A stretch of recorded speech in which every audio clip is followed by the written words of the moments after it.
नमस्कार दोस्तों। आज की जो स्टॉक लर्निंग है हमारी, वो एक कंपनी ऐसी है जिसको नाम से हमें कन्फ्यूजन लग रहा था। आखिर कंपनी करती क्या है, क्या नहीं करती है। कंपनी के नाम में ऐसा जुड़ा हुआ था कि नाम था इसका मीडिया एंड इंफ्रा लिमिटेड।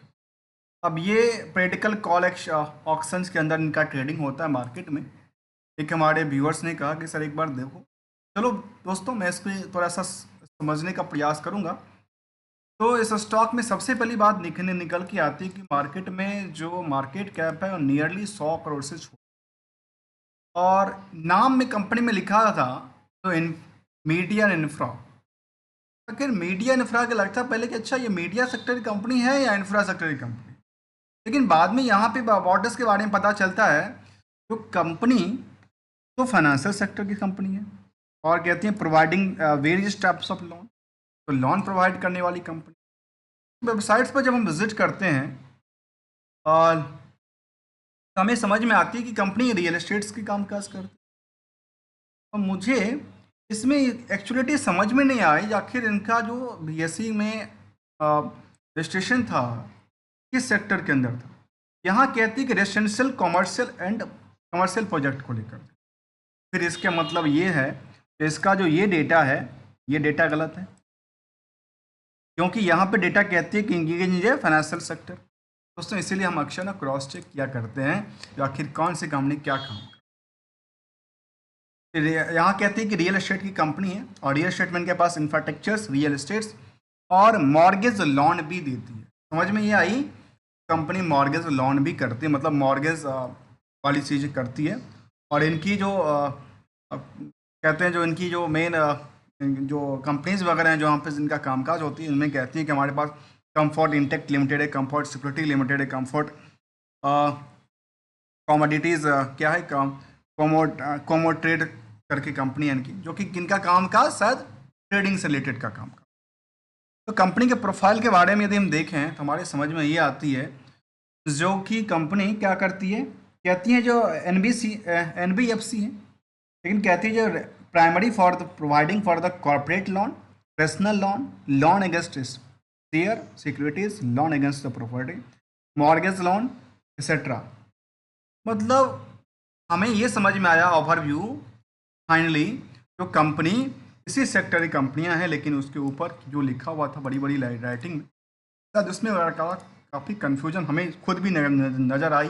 जहाँ कहती कि रियल एस्टेट्स रियल वैल्यू को जो उन्होंने बात किया, हमें लगा अच्छा ये कंपनी शायद इस सेक्टर की कंपनी है। जो कहती है कि हम शायद includes the hotels, office, buildings, industrials ये काम करते हैं। इंडस्ट्रियली कहती है कि हम क्या करते हैं, फाइनेंशियल सर्विस। चलिए जानने के प्रयास करेंगे जहाँ पे ये देखा गया कंपनी को लेकर के, यहाँ पे कुछ पॉइंट को हम हाईलाइट करते हैं, समझने वाली बात। करंट रेशियो कहता है 26.6 का। ऑलमोस्ट जो छोटी कंपनियां होती हैं उनका जो रेट्स तो इक्विटी होता है वो नील ही माना जाता है, नील ही होता है मोस्टली में देखा गया। और अर्निंग पर शेयर करीब 6 पैसे का है, जो कि कह सकते हैं कि 6% की अर्निंग करती है। 6% की अर्निंग के पीछे जो मार्केट में डिमांड बनी स्टॉक को खरीदने को लेकर के, वो कहता है ये, जिसकी वजह से फिलहाल जो प्राइस है करीब 5, 4.5 के आसपास है। हायर टू हायर 6 रुपये 13 पैसे तक गया था, लोअर करीब 3 रुपये के आसपास तोड़ के नीचे चला गया। अब देखिए कंपनी को लेकर के बुक वैल्यू केवल 82 पैसे, इंटरेंसिक वैल्यू थोड़ा सा उससे तगड़ा है। परसेंटेज आप तो कह सकते हैं कि यहाँ से करीब 25% की हायर टू हायर काम करती है बुक वैल्यू से इंट्रिंसिक वैल्यू, जबकि प्राइस टू बुक वैल्यू करीब 5 गुने से ज़्यादा बढ़ चुकी है। अब सवाल आता है कि ये जो प्राइस है, ये प्राइस क्या होगा, प्राइस पे क्या होने वाला है। दोस्तों इसके पीछे हम एक ही चीज़ को समझने के प्रयास करेंगे, जो हमारे समझ में एक ही बात आती है, आर टू आर। अभी सोचेंगे आर टू आर क्या है। मैं कहूँगा आर टू आर का मतलब है हम केबल और केबल क्या करेंगे, एक दूसरे को रिकंसलेशन करेंगे। क्या चार्ट का जो आंकड़ा चल रही है मार्केट में, क्या वो चार्ट का आंकड़ा इन फंडामेंटल से मैच करती है, या फंडामेंटल एक दिशा में जाती है और चार्ट एक दिशा में जाती है। ऐसा तो नहीं, के ऊपर हम आपस में रिकंसलेशन करेंगे और समझेंगे तो आखिर फंडामेंटल से लेकर टेक्निकल ट्रेंड तक की, जिसके लिए हमने दूसरा एक शॉर्ट फॉर्म रखा है FTT की बात करेंगे, जहाँ पे हम फंडामेंटल टू टेक्निकल ट्रेंड की बात करेंगे। चलिए जानने के प्रयास करते हैं क्या कहता है इसको लेकर, जहाँ प्रमोटर्स भी अच्छी खासी पोजीशन के साथ बैठा हुआ है और डिविडेंड का ट्रैक रिकॉर्ड भी कंपनी में है। नंबर ऑफ शेयर भी काफ़ी करीब 18 करोड़ से ज़्यादा का है। करंट रेशियो को हमने हाईलाइट किया था।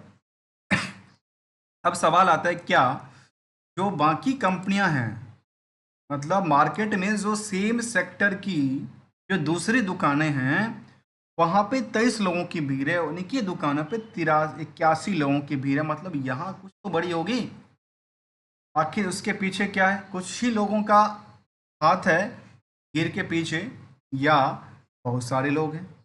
यहाँ पे देखा गया कि 86 करोड़ के मार्केट कैप के अंदर जो नंबर ऑफ शेयर होल्डर हैं इसमें वो करीब 31-32 हज़ार के आसपास की क्या, चलिए, जो कि लगातार क्या हुई है, बढ़ती नजर आई है। चलिए, मतलब लगातार न्यू प्लेयर इसको खरीदने के लिए आए तो मार्केट में जो कभी 21 के पास 8 हज़ार के आसपास भूरी भीड़ हुआ करता था वो आजकल 3 साल के बाद 3 गुने के आसपास पहुंच गया। समझ में तो ये आई। चलिए, जब समझ में ये आई तो इसका आरओसी के बारे में देख लेते हैं। आरओसी कहती है करीब 5% के आसपास, आरओई की बात करते करीब 4%। अब कहते हैं कंपनी को लेकर के क्या इसकी प्रति जो फंडामेंटल टू टेक्निकल पॉइंट्स हैं वो क्या सपोर्ट देती है या नहीं देती। चलिए, जहाँ पे हम पेयर्स को बाद में समझेंगे, पहले इसकी हम चार्ट ग्राफ की दोस्तों चार्ट ग्राफ जो सामने निकल के आई, इस चार्ट ग्राफ में कुछ तो चीज़ क्लियर निकल के, क्या क्लियर थी?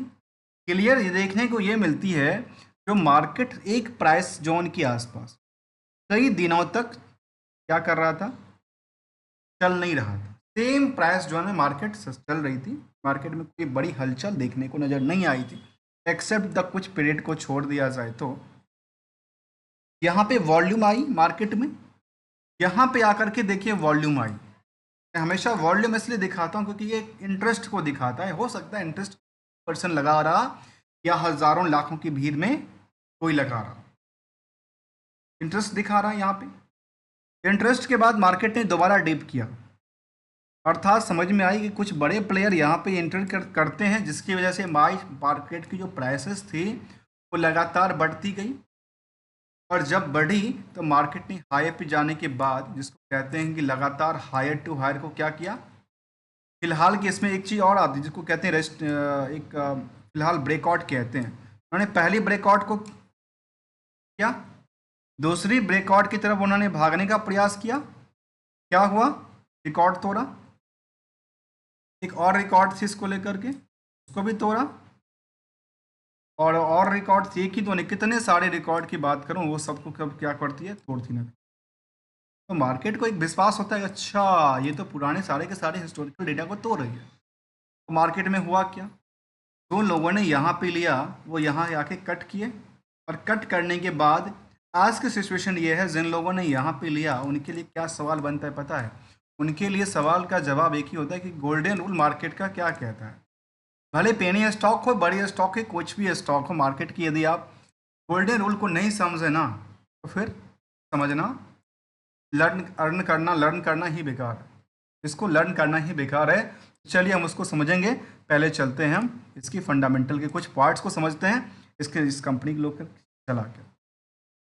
जहाँ हमारे सामने जो परोसी जाती है चीज़ें वाई की बेसिस पे जो हमारे सामने ये निकल के आई, सॉरी फॉर डैट, वाई में हमारे सामने ये निकल के आती है जो यहाँ से लेकर के यहाँ को हमने कंपेयर कर दिया। साथ में हमने दो कंपेयर और किया, यहाँ से लेकर के यहाँ को और यहाँ से लेकर के यहाँ को। हमारे सामने क्या निकल के आई, जो वाई में कंपनी ने अच्छी खासी इंक्रीज किया इनकी फाइनेंशियल्स को लेकर, जो सामने दिखा। मतलब ये क्या था, स्ट्रॉन्ग पोजीशंस। और इतना ही नहीं, यदि हम पूरे के पूरे हिस्टोरिकल डेटा की तरफ ही ट्रेंड करके देखें तो शायद यहाँ पे लगातार क्या कर रही है, ग्रो करती नजर आ रही है। इसी ट्रेंड की व्यू ऑफ ट्रेंड के हिसाब से देखा जाए तो यहाँ ट्रेंड क्या कहता है, तो ट्रेंड था करीब फाइनेंशियल्स कंपनी लिस्टेड कंपनी है और 1 करोड़ का सेल करती है, इनकी सर्विस रिवेन्यू की बात कर रहा हूँ। 1 करोड़ के आसपास रिवेन्यू है और ओवरऑल कितना, करीब उसका 50% से ज़्यादा, मतलब 655 के आसपास का क्या बनता है, नियरली 50% ही मानते क्योंकि 50% के आसपास इनका प्रॉफिटेबिलिटी बनती है, जिन्होंने नेट प्रॉफिट बुक किया। ठीक है, अब क्या ट्रेंडिंग लगातार बढ़ी? कहती है हाँ लगातार तो बढ़ी है। यहाँ से यहाँ पे देखा जाए, यहाँ से यहाँ देखा जाए तो लगातार ट्रेंडिंग एक अपर साइड के लिए खुलती नजर आई। ऐसे ईयरली डेटा की जब हम तरफ चर्चा करें तो हमारे सामने ये भी निकल के आई, जो चाहे हम यहाँ से लेकर के यहाँ तक को कंपेयर करें या यहाँ से लेकर के यहाँ को कंपेयर करें, या फिर यहाँ से लेकर के यहाँ को कंपेयर करें तो गिरावट थी और यहाँ भी गिरावट। अब जो मैंने लाइनिंग लिया ना, उस लाइनिंग पे ध्यान देना।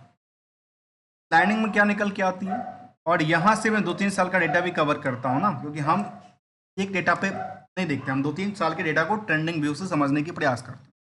हमारे सामने ये निकल के आया कि यहाँ पे क्या था, ईयर ऑन ईयर बेसिस पे कंपनी का क्या था, रिटर्नेबल्स इन द ग्रो नहीं था, क्या था, डिक्लाइन कर रही थी। मतलब क्या था, वीक पोजीशन की तरफ भाग रहा था। जबकि क्वार्टर ऑन क्वार्टर बेसिस में क्या कह रहा था, स्ट्रांग पोजीशन की तरफ चल रहा था। दोनों में क्या रहे, कॉन्ट्राडिक्शन हुआ। चलिए, हो सकता है क्वार्टर ऑन क्वार्टर बेसिस पे ग्रोथ अच्छी कर रही हो। ट्रेंडिंग व्यू क्या कहते हैं, लगातार यही ट्रेंडिंग व्यू के हिसाब से चलता है। अब आते हैं बैलेंस शीट की, जहाँ पे हमने यहाँ पे दो चीज़ को हाईलाइट किया था। आर टू आर के लिए हमें दो चीज़ की ज़रूरत होती है, खास करके पीएल की पार्ट और बैलेंस शीट की पार्ट। और ये जो समरी डेटा यहाँ पे हमारे साथ शामिल होता है ना, ये इसमें एक तो मार्केट, दूसरा इज कंपनी की बैलेंस शीट और पीएल दोनों की डेटा, तीनों के डेटा शामिल होता है। इसमें से हम अब स्टडी करने वाले हैं इन डेटा को, कि यहाँ इन दोनों का आपस में ईपीएस से गहरा संबंध है, जिसके बेसिस पे हम देखते हैं कि मार्केट में स्टॉक का पी क्या था और इंडस्ट्रियल के पी का ये आंकड़ा कहता है। तो देखिए, बैलेंस शीट फिगर में हमारी नज़र जाती है सबसे पहले बोरोइंग्स को लेकर के। तो कंपनी ने बोरोइंग्स को लेकर के जो पिछले साल के कंपैरिजन करें, हमारे सामने क्या निकल के आई, यहाँ पे इन्होंने इंक्रीज किया, मतलब पहले नहीं था, इंक्रीज किया। चलिए, इससे क्या फ़र्क पड़ा, इससे फ़र्क पड़ा कि उनको लाइबिलिटीज़, इसकी लाइबिलिटी के बेसिस पे क्या इंटरेस्ट पे करना पड़ा। तो कहती है हाँ, इंटरेस्ट पे करीब 3 लाख के आसपास पे करना पड़ा था, क्योंकि काफ़ी नॉमिनल वैल्यू। ठीक है, चलती है बात। अब आते हैं दूसरी चीज़, जहाँ करंट इनकी मार्केट तरफ देखा जाए तो इनके पास जो एसेट्स की पार्ट की तरफ चर्चा करें, इनके पास इन तीनों के तीनों कोई एसेट्स नहीं है। ठीक है, जो लास्ट एसेट्स की बात करें, जिसमें अदर एसेट्स की बात निकल के आती है, उसमें कहती है कंपनी जो शॉर्ट टर्म में अच्छा खासा लोन दे रखा है, जिसकी वजह से हमारे सामने क्या निकल के आती है, करंट रेशियोज निकल के अच्छी खासी। अब आते इनके पास कैश कितना था, 1,25,00,000। चलिए, ये भी हमने समझने का प्रयास किया। इसको हम डेटर्स की तरफ देखें तो 2 लाख का डेटर था, उसमें कोई फर्क नहीं पड़ेगा क्योंकि मार्केट में। लेकिन लेकिन लेकिन लेकिन इनके रेशियोज की तरफ देखें तो रेशियो को लेकर कहती है कितना, 4 दिन का रेशियो। यहाँ क्या कहती है, स्ट्रॉन्ग, इसके हिसाब से। यहाँ क्या कहती है, स्ट्रॉन्ग। यहाँ अब यहाँ की चर्चा करें, उससे पहले एक बार देखा जाए तो यदि ईयर ऑन ईयर बेसिस का कंपेयर करके देखें, इसको लेकर के बैलेंस शीट फिगर को लेकर के, ये तो क्वार्टरली फिगर की बात कर रहा है, यहाँ पे हम एनुअल एंड एनुअल डेटा की चर्चा कर लें, हमारे सामने निकल के ये डेटा आती है। देख लीजिए, हमने यहाँ से कई सारे घर हमने बनाने का प्रयास किया। उस घर में आप समझ सकते हैं कहाँ पे किसका फेस किस तरह से निकल के आती, कोई ऊपर की तरफ, कोई नीचे की तरफ, जो हट बनती नजर आती है ना, ये हम आंकड़ा करते हैं। इन दुकानों की बात करें तो इन दुकानों में क्या निकल के आई, कैश शॉर्ट करती है। बाकी सारी चीज़ में देखा गया कि इनका जितना एसेट्स नहीं बढ़ती, उसका कितनी गुणने से लायबिलिटी बढ़ती है, जो कि इनका क्या करता है, एक वीक पोजीशन की बात करता है। ठीक है, अब जो है वो है। अब चलने समझने का प्रयास करते हैं इनकी year on year basis profit. Company में हमारे सामने क्या निकल के आती है, हमारे सामने निकल के आई कि सेल्स में लगातार इंक्रीज थी, प्रॉफिट लगातार ग्रोथ फील्ड में था और स्टॉक प्राइस लगातार ग्रोई। मतलब इन दोनों के बेसिस पे इन दोनों की लगातार क्या थी, ऊपर की आसमान खाली चल रहा था और वो बढ़ती नजर आई।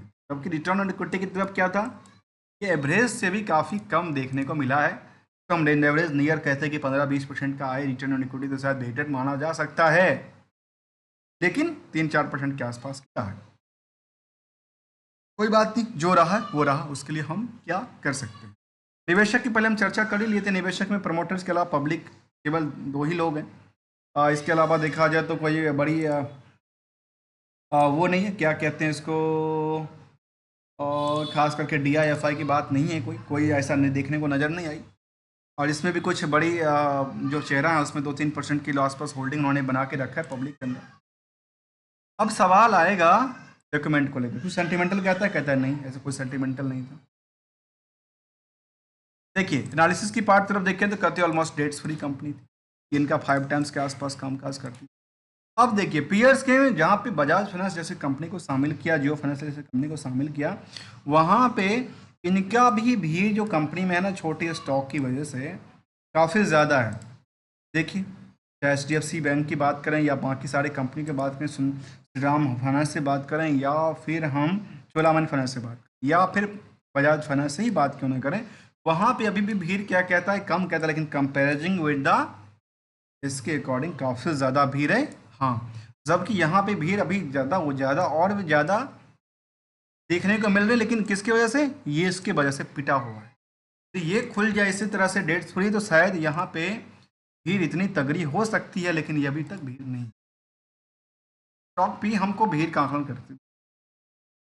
अब आते हैं चार्ट को लेकर के, कुछ सेंटिमेंटल भी कहता है। चार्ट में देखिए, यदि हम इसकी चार्ट को कुछ आंकड़ा करके देखें तो यहाँ पे वॉल्यूम कब कब आई, तो वॉल्यूम केवल 2 से 3 बार आई है पूरे साल में, लेकिन स्टॉक फिलहाल कुछ दिनों से एक ऊपरी सतह पे जब भी चलती है तो चलती है, जब भी गिरती है गिरती है। ऐसा ही ट्रेंड, ये ट्रेंडिंग की बात करती है, ट्रेंडिंग में ऐसा ही काम चलता नजर आता है। कंपनी फाइनल डिविडेंड भी देती है जो कि 2 पैसे के आसपास है। कंपनी ने राइट इशू किया था रिसेंटली, की बात करता हूँ 10 के अंदर की बात किया। इसके अलावा की बात करते हैं अब हम गोल्डन रूल की तरफ, गोल्डन रूल्स के बारे में क्या करें। चलिए हम गोल्डन रूल तरफ आते हैं और ये समझने के प्रयास करते हैं, उससे पहले आखिर निवेशकों को उन्होंने दिया क्या। उनके सामने, हमारे सामने निकल के आए आदि निवेशकों को पिछले 1 साल की डेटा में करीब 13% की उछाल दिया, पिछले 5 साल के डेटा में करीब 900%, 1000% के आसपास उछाल दिया है। और उछाल दिया है बनती नजर आती, लगातार क्या हो रही है, यहाँ से लेकर के यहाँ तक ग्रोइंग्स। देखिए लोअर टू लोअर को हमने टच किया, लोअर टू लोअर कह सकते हैं कि इनकी 60 डिग्री की जो चार्ट बनाए हम, उससे ज़्यादा की इंक्रीज करती नज़र आती है। जबकि हायर टू हायर की बात करें तो यहाँ पे हमारे सामने क्या निकल के आती है, फर्स्ट रेजिस्टेंस को उसने तोड़ा, सेकंड को तोड़ा, और ये अब क्या इसको तोड़ने की उम्मीद बनती है, या क्या ये अपनी सपोर्टिंग के आसपास जाके खड़ी हुई है। अब इसलिए अभी सपोर्टिंग के आसपास खड़ी है, लेकिन इसमें गोल्डन रूल ये कहता है, यदि हम पिछले 1 महीने के डेटा को तरफ देखें, यहाँ पे देखिए जिन लोगों ने यहाँ पे लिया, इन लोगों ने यदि निकल गया तब तो बहुत अच्छा लेके निकला। अब जिन लोगों ने यहाँ पे लिया, रिटेल की बात करूँ, उनके लिए क्या हुआ, जहाँ यहाँ पे लिया, यहाँ पे मार्केट क्या करे, गिरावट में चल रही थी। अब सेंटीमेंट ये कहता है इसकी गोल्डन रूल, जो मार्केट में जब भी एंट्री कर रहे हैं, जब भी एग्जिट कर रहे हैं, उसकी एक एक्सपेक्टेशंस रखना पड़ेगा। एक तो इसमें रिस्क फैक्टर देखना पड़ेगा, खुद की फाइनेंशियल रिस्क फैक्टर कितना है, कितना झेला जा सकता है, और एक्सपेक्टेशन कितना किया जा सकता है, चाहे 100% हो, 200% हो, नियर अबाउट यदि वो आती है इक्वेशन, तो वहाँ पे आकर के कट करना ज़रूरी है। और यदि बहुत ज़्यादा पसंद है तो उसको दोबारा पोजिशंस किया जा सकता है। थर्ड बात, जो यदि उस लेवल से, जो एक्सपेक्टेशन लेवल थी उससे लगातार गिरावट है, एज पर उसके अंदाज से भी 2-4% का ग्रो किया जा सकता है, गिराया जा सकता है, पर उसके बाद एक एशल का पॉइंट रखना ही चाहिए। नहीं तो उसमें क्या है, यहाँ पे एक कवर कर जाता है कि हाँ इससे ज़्यादा हमारी लिमिटेशन ख़त्म हो गई, और वो आपकी एक बचाती नज़र आती है ये कंपनी, चाहे कोई भी कंपनी हो। यहाँ पे पिछले 6 महीने की चार्ट में हमारे सामने निकल के आई, तो कंपनी में क्या हुआ, अभी फिलहाल सी के आसपास खड़ी, और यहाँ से ज़्यादा गिरती है तो शायद इनके लिए ये बॉटम्स इन द हिसाब से नीचे के बॉटम उन्होंने क्रिएट किया था। और हो सकता है मार्केट यहाँ से जंप करे, क्योंकि मार्केट में कुछ तब तक ट्रेंडिंग ना बने तब तक ऐसा कुछ कहना मुश्किल। वॉल्यूम क्या आती है नेक्स्ट ट्रेडिंग सेशन में, वो तो देखने वाली बात होगी। फिलहाल के लिए ये पिछले 5 साल में अच्छी खासी जंप किया था। पिछले यदि हम देखा जाए पिछले 10 साल के डेटा को, तो शायद उसमें कोई ऐसा जंप देखने को नज़र नहीं है। जिस प्राइस के आसपास हुआ करता था, शायद 3 रुपये के आसपास हुआ करता था, आजकल उससे भी आंकड़ा कहाँ पे कहते हैं, near about the same price के आसपास नजर आता है। दोस्तों, किसी स्टॉक को लेकर के हम ना ट्रेडर्स हैं मार्केट में, ना कोई एडवाइजरी की बात करते हैं, ओनली एज ए लर्नर जो लर्न करता हूँ लाइव होता है, और अपने सामने यदि हमारी लर्निंग्स के अंदर कुछ क्वालिटी निकल के आए तो हमारी वीडियो को लाइक और चैनल को सब्सक्राइब कर सकते हैं। बेटर लर्निंग्स अंदर बेटर लर्निंग अवेयरनेस और एजुकेशन के लिए प्रमोट करना चाहें तो आप चैनल पे ज्वाइन बटन को भी क्लिक कर सकते हैं, जिससे हम फ्यूचर्स में भी इसी तरह की अवेयरनेस और लर्निंग्स पॉइंट ऑफ व्यू से लर्निंग्स वीडियोस लेके आते रहें। तब तक के लिए मिलते हैं। Thank you so much for joining यार दोस्तों।